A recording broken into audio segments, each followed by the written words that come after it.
तो ये आदमी एक समय पर इंटरनेट पर सबसे नफरत किया जाने वाला व्यक्ति माना जाता था। क्यों? खैर, उस आदमी का नाम हंटर है और हंटर लोगों को नाराज करने वाली बातें कहने और करने में बहुत अच्छा है। एक गोरे पुरुष के रूप में जो आकर्षक है, मैंने कभी काले लड़कियों के साथ संबंध बनाने में रुचि नहीं ली क्योंकि मुझे यह घृणास्पद लगता था। हाँ, वह ऐसा ही व्यक्ति है। 2010 में हंटर 24 वर्ष का था और कैलिफोर्निया में निवास कर रहा था। एक दिन वह अपने दोस्तों से इंटरनेट पर बातचीत कर रहा था उस महिला के बारे में जिससे वह जुड़ा हुआ था। उसने बताया कि उसके पास उसकी कुछ अंतरंग तस्वीरें हैं और उसके दोस्त कहते हैं, वाह भाई, हम तस्वीरें देखना चाहते हैं। तो उस महिला की अनुमति के बिना हंटर उन तस्वीरों को अपनी वेबसाइट पर डाल देता है। वह उन्हें वहां पोस्ट करता है और उसके दोस्त उन्हें देखते हैं और कहते हैं, वाह क्या बात है। वास्तव में उन्हें ये तस्वीरें इतनी पसंद आती हैं कि वे भी उन महिलाओं की अंतरंग तस्वीरें साइट पर जोड़ना शुरू कर देते हैं जिनके साथ वे हैं, बेशक उन महिलाओं की सहमति के बिना। और समय के साथ लोग साइट पर और अधिक तस्वीरें जोड़ते जाते हैं और बहुत जल्दी इसे बहुत अधिक ट्रैफिक मिलने लगता है। फिर हंटर साइट का नाम रखता है isanyoneup.com। जल्द ही यह नाराज पूर्व प्रेमियों के लिए साथियों की बदला लेने वाली तस्वीरें पोस्ट करने की जगह बन जाती है। वे हंटर को तस्वीरें भेजते हैं और हंटर उन्हें साइट पर पोस्ट कर देता है। लेकिन यह तो सबसे बुरी बात भी नहीं है जो वह करता है। नग्न तस्वीरों के साथ वह पीड़ितों की व्यक्तिगत जानकारी भी वहीं पर पोस्ट करता है, जैसे उनका पूरा नाम, उनके सोशल मीडिया प्रोफाइल, वे कहां काम करते हैं, वे किस शहर में रहते हैं, ताकि लोग उन्हें ढूंढ सकें और खोज सकें। और जाहिर है पीड़ित इसे नापसंद करते हैं, लेकिन कई अजीब लोग इसे पसंद करते हैं। साइट को बहुत प्रशंसक मिलते हैं। जब पीड़ित हंटर से संपर्क करते हैं कि वह तस्वीरें हटा दे, तो वह उन्हें अनदेखा कर देता है या उनका मजाक उड़ाता है और कभी-कभी वह उन पर हंसता है, जैसे कि। फिर भी अचानक यह साइट बहुत पॉपुलर हो जाती है, लगभग 30 मिलियन पेज व्यूज हर माह। इसलिए हंटर विज्ञापन चला रहा है और उससे आय कमा रहा है। उसके अनुसार इस ट्रैफिक से वह हर माह लगभग $30,000 कमा रहा है और यह सब अनैतिक है, इसीलिए उसे और ध्यान मिल रहा है। निश्चित रूप से जल्द ही उसका इंटरव्यू हो रहा है। सिर्फ इसलिए कि बहुत लोग बदतमीज हैं, इसका मतलब नहीं कि आपको भी ऐसा होना चाहिए, और इसका यह भी मतलब नहीं कि आपको इसका फायदा उठाना चाहिए। मेरा मतलब है, पर मैं ये करना चाहूंगा।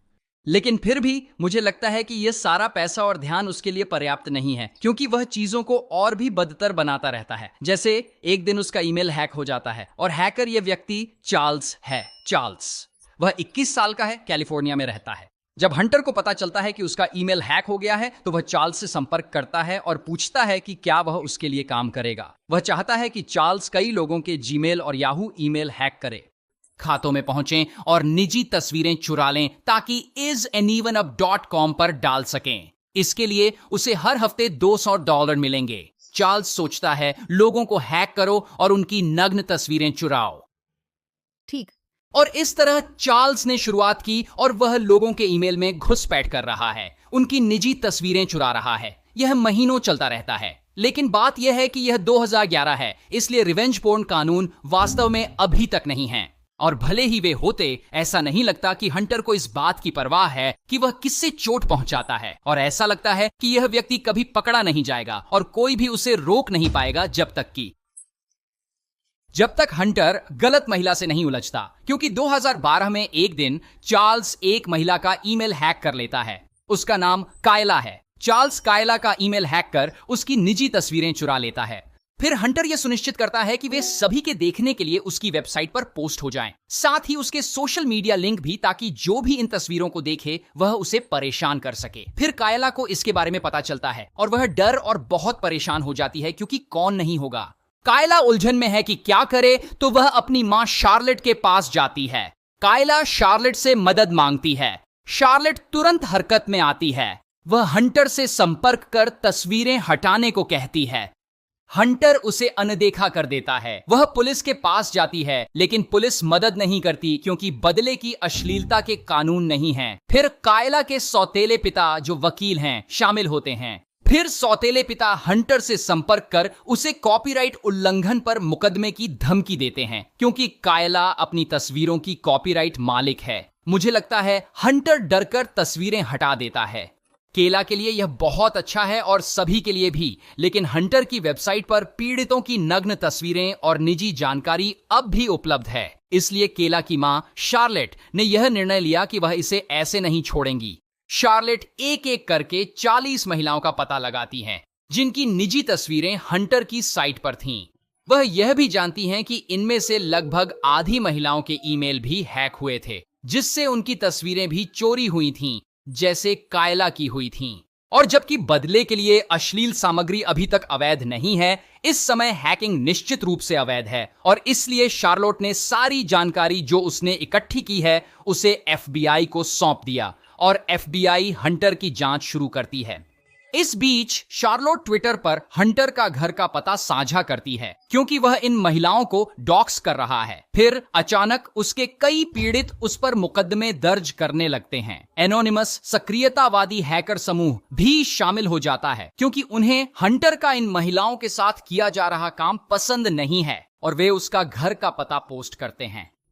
इंटरनेट पर उसका फोन नंबर, उसके माता पिता के नाम, उसके IP पते और उसका OkCupid प्रोफाइल भी साझा कर देते हैं। यह उसका वास्तविक OkCupid प्रोफाइल है। वे यह सारी जानकारी इंटरनेट पर सार्वजनिक रूप से डाल देते हैं। वे उसके खिलाफ लंबित मुकदमों की सूची भी पोस्ट करते हैं, उसके बैंक खातों को फ्रीज कर देते हैं, उसके घर पर वयस्क खिलौनों का डिब्बा भेजते हैं और उसे कानूनी रूप से मृत घोषित करवा देते हैं। वे उसकी जिंदगी को नर्क बनाने के लिए सच में मेहनत करते हैं।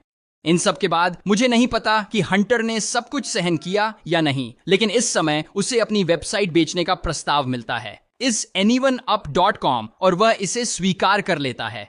वह साइट को लगभग $15,000 में बेच देता है, जो बहुत कम लगता है, लेकिन जो भी हो वह इसे एक एंटी बुलिंग समर्थक को बेच देता है, जो फिर पूरे साइट को एक एंटी बुलिंग वेबसाइट में बदल देता है, जो आज भी एंटी बुलिंग वेबसाइट के रूप में anyoneUp.com है।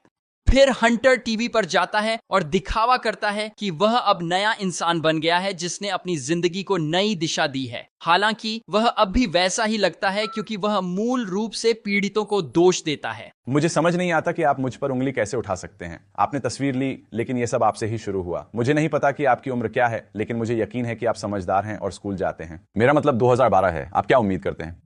लेकिन भले ही उसने साइट बेच दी, यह अभी खत्म नहीं हुआ है, क्योंकि FBI अभी भी उसके खिलाफ इन सब मामलों की जांच कर रही है और साइट बेचने से उसके अपराध माफ नहीं होते। और फिर 2 साल बाद 2014 में वह जांच आखिरकार पूरी हो जाती है और फिर अचानक FBI ने उसे गिरफ्तार कर लिया। और मेरे पास उसका मग शॉट नहीं है, लेकिन असल जिंदगी में वह ऐसा दिखता है। और फिर अचानक उन्होंने चार्ल्स को भी गिरफ्तार कर लिया। असल जिंदगी में वह ऐसा दिखता है। और इस तरह चार्ल्स एक याचिका सौदा करता है और उसे लगभग 2 साल की जेल होती है, जबकि हंटर भी दोषी मान लेता है और उसे 2.5 साल की जेल होती है।